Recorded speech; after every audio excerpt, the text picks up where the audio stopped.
Once I begin to talk, I'll throw my hands. Yeah, so just give us a brief about how you use technology, Sakai and technology in your teaching and learning practices. So basically, we teach two cohorts of courses at the University of Ghana. We have the distance education program, and then students who come to the classroom on campus. So when you're looking at the distance education program, what we do is that we record all the teaching sessions in a video, and then we include the slides to the video, and then we add additional readings and resources. So students are able to access this particular reading materials and then the video online. So we usually upload it through the Sakai, and then interim examinations are also conducted through the Sakai. What we do is that you create a question bank, about 1,000 questions for each particular course. So when it is time for the interim assessment, they select maybe 20 questions from the bank of questions that you have submitted. Students answer online, then it is self-graded. Then after that, you just compile the results and then you add it to the final exams. But when you are looking at the main students who come to campus, when I teach them, basically what I do is to create my slides or PowerPoints. I also use a lot of e-cases that have been developed by the Partnership for African Governance and Social Research, PASGA. But there are often times that I'll just go to YouTube and download a video that is very relevant to the learning outcome of the top subject that I'm going to teach. I play the video for a short while, and then based on that, we're going to break the class into groups, have an informed sessions, and then each group will now come forward and present their findings and suggestions about that particular video. Then at the end of the day, the lessons are learned, then we relate it back to the learning outcomes of the class, and then we close. So basically, this is how I use technology in my teaching.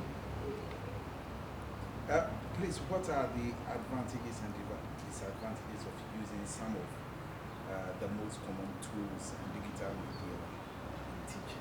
So the first thing has to do with the common trend of teaching, the new ecology of teaching, and then teaching science practice. So basically, it is more interactive than it used to be. And the only way you can create this interactive platform or forum is to use teaching techniques and methodology that motivates and captures the attention of the student. So when you introduce these new teaching technology methods, including the use of e-case, including the use of videos, it captures their imagination, they are able to relate more to it, and then it also endangers critical thinking and then reflection.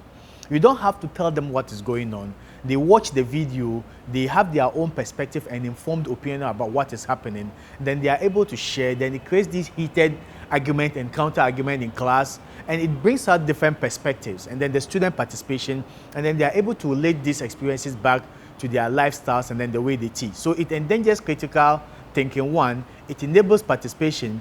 It also brings this whole concept of what? Introspection and then reflection. It opens the student's mind to critical investigation, to critical inquiry. And then the other two has to do with the fact that when you are using this video, it's not just your perspective, but you are bringing in other people's perspective, and then the students are able to relate to it better. The last bit has to do with the fact that you don't always have to be in the classroom. There are often times that you can conduct teaching through Skype, or you can play a video for them to look at it, and then based on that, they can form their own analysis. So there are various advantages that is associated to using this new technology and innovative ways of teaching.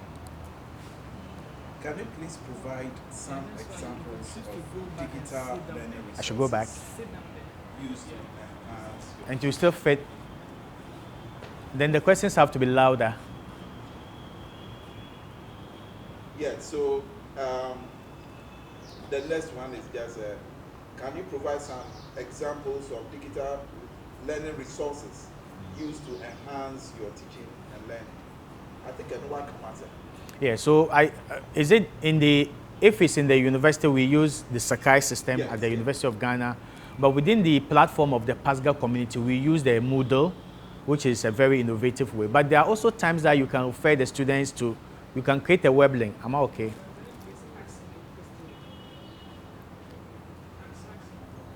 Are you talking about the platforms or just the technological gadgets that we use? Yes, Maybe. yes, Okay. yes. Okay. The technology that you can incorporate into the Sakai.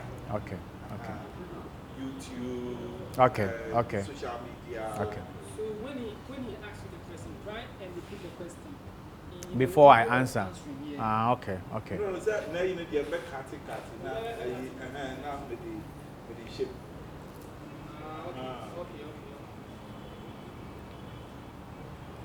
So some of the innovative tools that I integrate into my teaching basically has to do with electronic cases that has already been developed by practitioners using e-cases.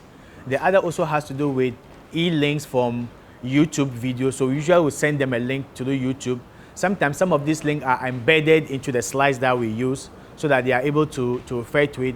The other times that we create our own video and we incorporate it into the teaching slides and then we play it. So basically, we are just using social media. We are using a relative new websites where we can have videos and then we refer them to it to go and look at it. Facebook and then YouTube and then Instagram and all those innovative social media websites.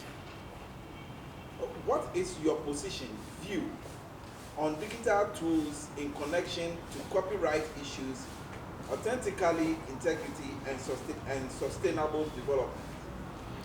So the whole issue about copyright regarding the use of these videos is one of the challenges that we face largely as part of this particular world. In the developing countries, we usually have difficulty accessing some of the relevant videos or materials that we have. Usually your institution is supposed to have a copyright for them or is supposed to buy them so that it enables the teaching community or the staff within that particular university to use it. Given the relative strain on the budget of the universities, it's not every electronic resources that they can get for the use of staff within the university. So sometimes it's a bit of a challenge. But those that we are able to get, they are very limited. We are able to use it.